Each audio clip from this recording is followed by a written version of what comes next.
Gracias a ti por estar con nosotros. Saber para servir. Estamos escuchando, queridos amigos, el primer movimiento del tercer concierto de Brandenburgo de Johann Sebastian Bach. Hoy en nuestro Jueves Cultural, Historia de la Música, parte 2, el Barroco. Ya en una ocasión anterior, nuestro extraordinario invitado, a quien tanto agradecemos su visita, nos había vislumbrado Historia de la Música, parte 1, los orígenes. Pero entramos hoy en este periodo maravilloso llamado el Barroco. Y hemos querido ir compartiendo esto de cuáles son las historias de nuestra musicalidad, para de manera sencilla ir aprendiendo a reconocer pues todo eso que a veces escuchamos, que si el barroco, que si es lo mismo que clásico, que si lo romántico, y este maestro que nos acompaña nos ayuda a entenderlo de una manera sencilla.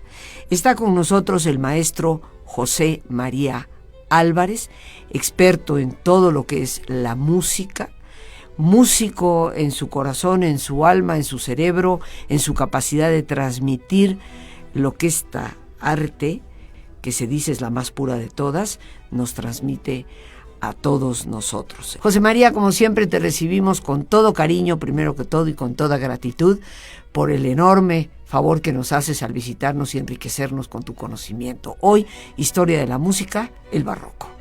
Rosita, muchísimas gracias a ti, a tu auditorio.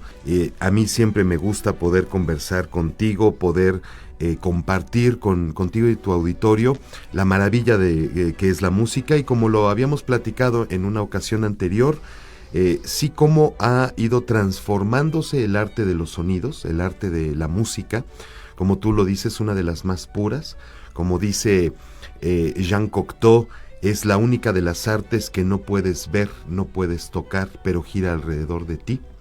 Por eso es que es una de las artes más apreciadas. Es más, creo que no hay quien no cante o silbe una canción, aunque sea ranchera, aunque sea lo que sea. El ser humano por naturaleza, ya lo habíamos hablado en la ocasión anterior, hace música con su voz, con su cuerpo, con el material que tiene frente. Y hablamos en esta ocasión del barroco. El barroco es, digamos, uno de los periodos después de el Renacimiento, la Edad Media, de todo lo que pudimos vislumbrar en la ocasión anterior. El barroco es la etapa en donde los compositores empiezan a sentar las bases de lo que sería la música en Occidente. ¿Por qué se llama barroco? Es muy curioso saber que todos los especialistas notamos que los autores barrocos llegan al máximo de sus poderes, con el máximo virtuosismo, y logran hacer música de lo más perfecta. Sin embargo, la palabra barroco, su etimología no significa perfección, significa perla retorcida. Una perla es una de las joyas más hermosas, pero no es perfecta. No se vayan con la finta cuando tengan una perla totalmente redonda, porque no es auténtica. Las perlas auténticas, las perlas más preciadas, son aquellas que no son redondas, que son retorcidas, pero es una joya, pues obviamente fruto de la naturaleza. Por eso se le empezó a dar esta acepción al barroco musical, que es prudente decir, Rosita, a ti y a tu auditorio, que el barroco también en las artes, en la arquitectura, no coincide con el barroco musical. Es mucho anterior el barroco pictórico, el barroco escultórico, arquitectónico, al barroco musical, que es posterior. Si tenemos que poner una fecha de arranque del barroco, podemos decir aproximadamente de 1610, 1620, que eran las épocas en el que el primerísimo compositor que empezó a sentar las bases de lo que es la música ahora fue Claudio Antonio Monteverdi, un italiano que se dedicó básicamente a poner en música las canciones populares, y también a cultivar la ópera. La primera gran ópera de todos los tiempos surge en el periodo barroco de las manos de Claudio Antonio Monteverdi, y esa ópera se llama Orfeo. Orfeo. Así es. O sea que Monteverdi es como el precursor. Así es. Ahora, tú decías que en la parte de arquitectura el barroco es anterior a lo que es la parte musical. Hablando de los 1600, estamos hablando obviamente del siglo XVII. Así es. ¿Podríamos decir que el barroco en arquitectura es previo al XVII? Aproximadamente siglo XV, siglo XVI, ahí están las grandes catedrales del mundo, en donde se puede ver esta arquitectura barroca. En México tenemos un ejemplo fantástico que es el Museo Nacional del Virreinato en Tepozotlán, que uno puede admirar, como por ejemplo la catedral, el Templo de Santo Domingo, en Oaxaca. Oaxaca. El altar es totalmente barroco. ¿Y por qué barroco? Decimos la perla retorcida, porque está lleno de detalles. Por donde tratemos de escuchar la música barroca como viendo uno de estos grandes templos. Lleno de detalles, lleno de pequeñas cosas, y platicaremos más de eso. José María, nos decías que este periodo barroco significa perla retorcida. A pesar de la perfección de esta música, pues semeja a esa perla con tantos rebusques, con tantos recovecos, que es un periodo musical que se inicia en los inicios del siglo XVII, que tal vez su precursor es Monteverdi, y que va a ir terminando eventualmente en el siglo XVIII. Pero aquí aparecen grandes de la música, y hemos escuchado a dos, Bach y Monteverdi, pero vendrán otros más.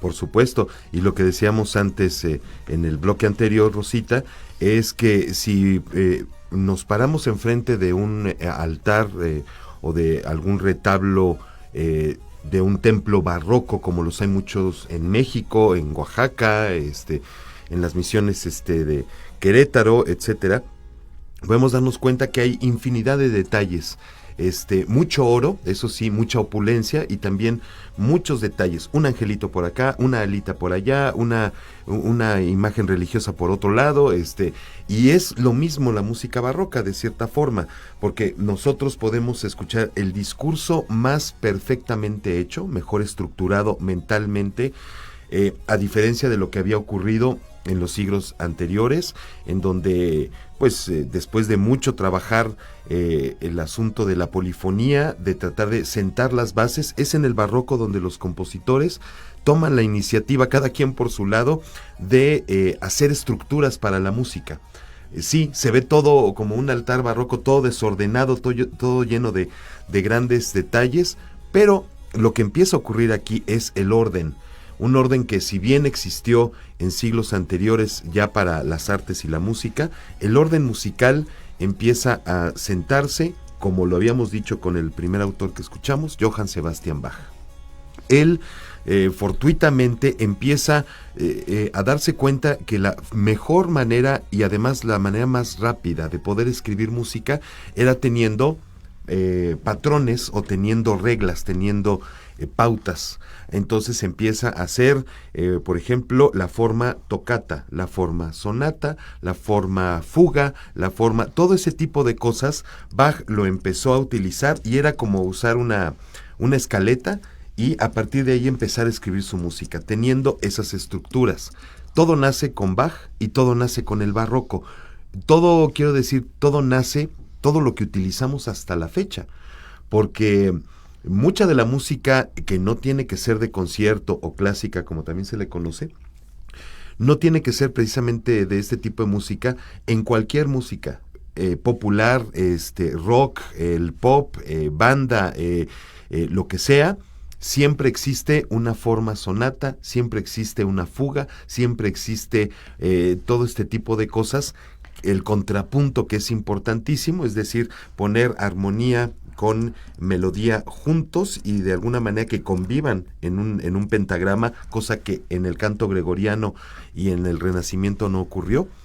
Y dadas esas estructuras que Bach sentó, hasta la fecha se sigue haciendo música con los mismos patrones, 300 y tantos años después de que fueron pensados, de que fueron puestos en práctica. Y como bien lo decía Rosita, no solo estaba Bach estaba en Alemania escribiendo música como infinidad de música orquestal. Él aparte fue un personaje muy importante en la vida de las ciudades donde él estuvo, principalmente Leipzig. Él fue el maestro de capilla, como se le llama a las personas que tienen el empleo, porque es un empleo, era un empleo de hacer música para los notables, pero también para la iglesia. Entonces él tenía que escribir fácilmente en una semana 2 misas. Y en ocasiones también para los domingos, si había alguna celebración religiosa importante, Semana Santa, etcétera, tenía que escribir 2 misas exclusivamente para el domingo. Entonces, si hacemos cuentas, en una semana normal, él escribía 4 misas. Tenía que atender a sus alumnos en la iglesia, tenía que cerrar la iglesia, apagar la luz, tenía que escribir música, tocar el órgano en la iglesia y, aparte de todo, Rosita, tener hijos, que tuvo montones. Y yo me imagino que él era protestante, ¿no? Así porque es. ya había venido la Reforma, el movimiento luterano en Alemania. Y tengo entendido algo muy curioso, José María, puedo estar equivocada, tú me corregirás en ese caso, que al hacer el cambio de lo que es el aspecto católico con todo lo que son las imágenes, los grandes altares, el adorno precisamente barroco, los sajones que se movieron hacia el movimiento luterano transportaron esa forma de alabar a Dios pasándose de imágenes a música. Y aparecen estos grandes músicos con una música religiosa extraordinaria, que tal vez es la contraparte de la imaginería en el catolicismo. Así es, Rosita, lo has dicho perfectamente bien.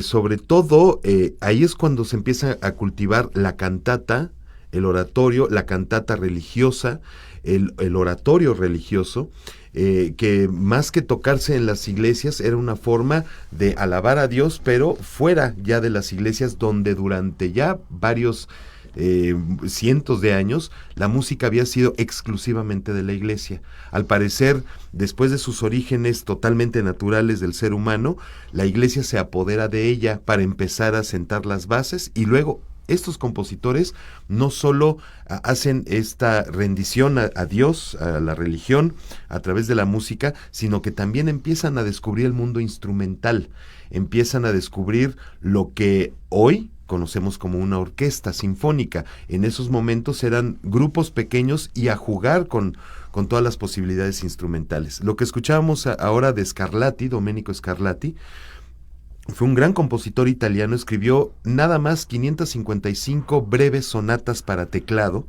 y él fue además profesor de la Corona Real en España. Él viajó a España, estuvo además dando clases a Antonio Soler, que ya lo escuchamos aquí en tu programa.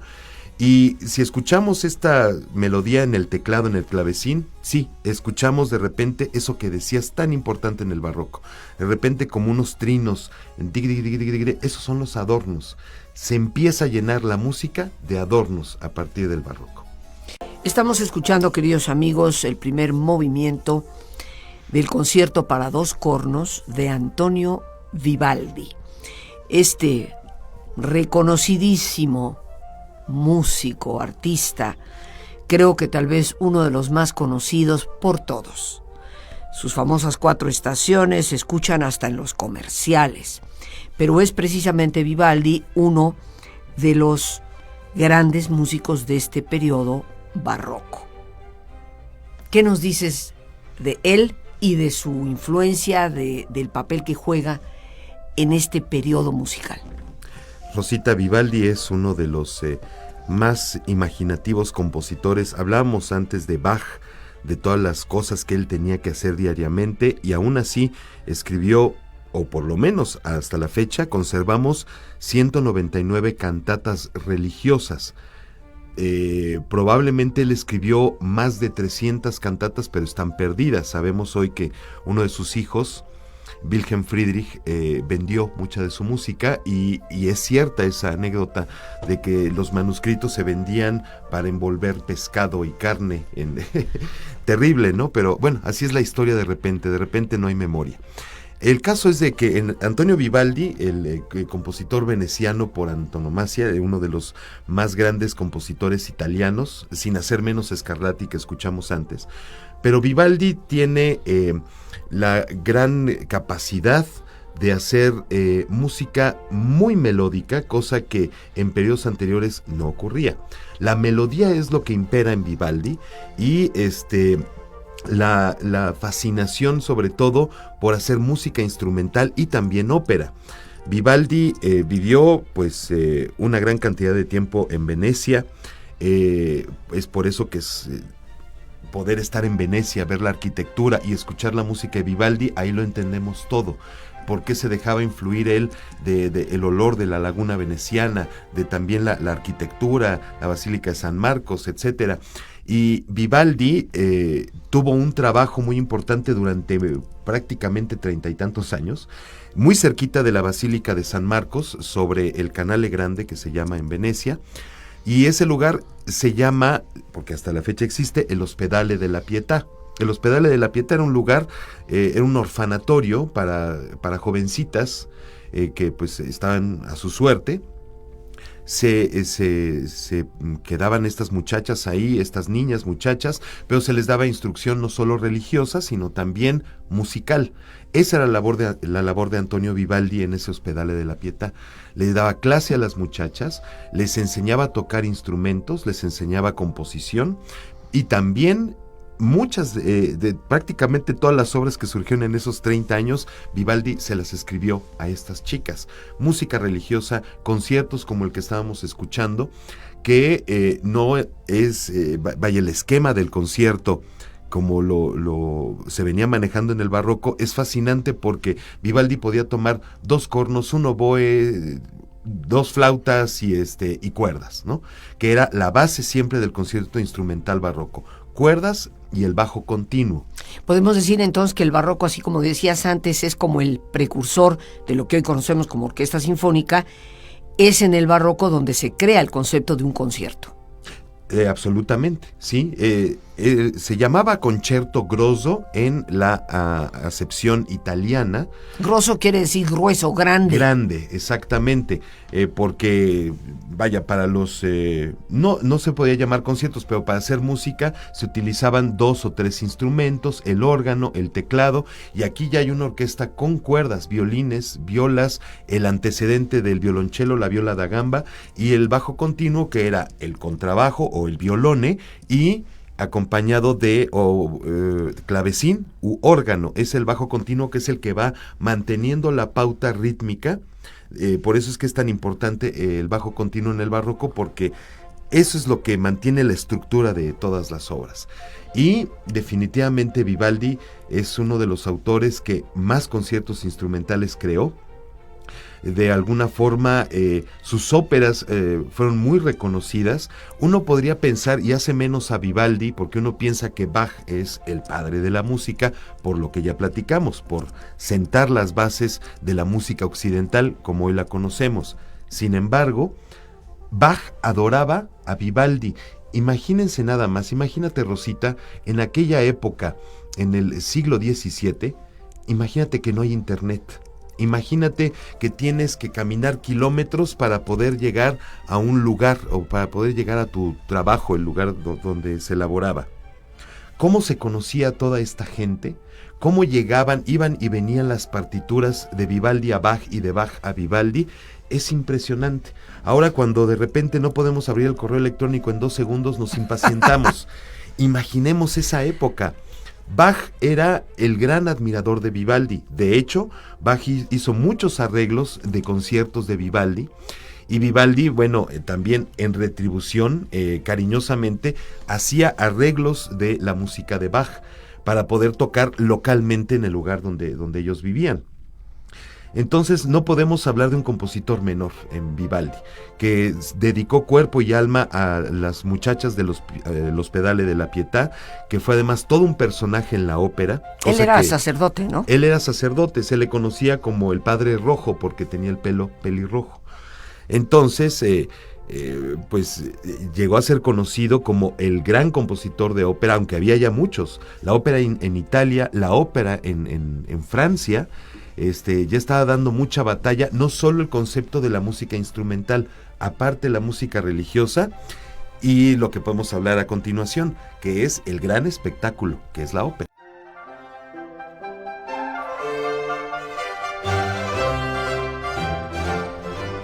Estamos escuchando, queridos amigos, la obertura de la ópera Pygmalion de Rameau, un autor, músico francés, también de este periodo, el barroco, que hoy nos ocupa en este jueves cultural con el maestro José María Álvarez. Rosita, este compositor que estamos escuchando, Jean-Philippe Rameau, viene de la tradición francesa que inició en el campo operístico con Lully.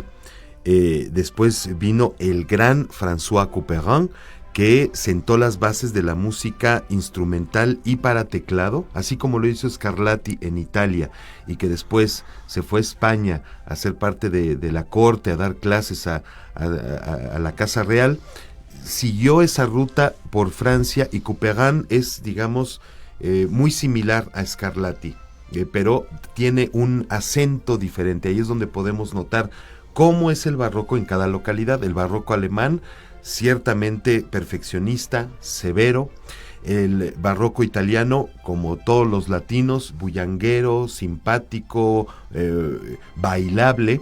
Y el barroco francés, como lo estamos escuchando con este autor Rameau, muy loco, lleno de elegancia, lleno de hasta de pedantería, pero extraordinariamente loco. Yo sugerí que escucháramos brevemente a Rameau y esta obertura Pygmalion, que si bien es una ópera, vaya, hay canto, hay acción dramática, pero Rameau le puso el subtítulo de acto de ballet. Era un ballet en donde además los quienes bailaban, cantaban, recitaban y los acompañaba música. Todo eso, pues Bach no lo hizo. Bach nunca hizo una ópera. Vivaldi sí hizo montones, ¿no? Pero otros compositores contemporáneos, solo Jean-Baptiste Lully, este gran antecedente de Rameau en Francia, fue el que empezó a hacer estas óperas. ¿Y de qué trata una ópera? De situaciones perfectamente inverosímiles.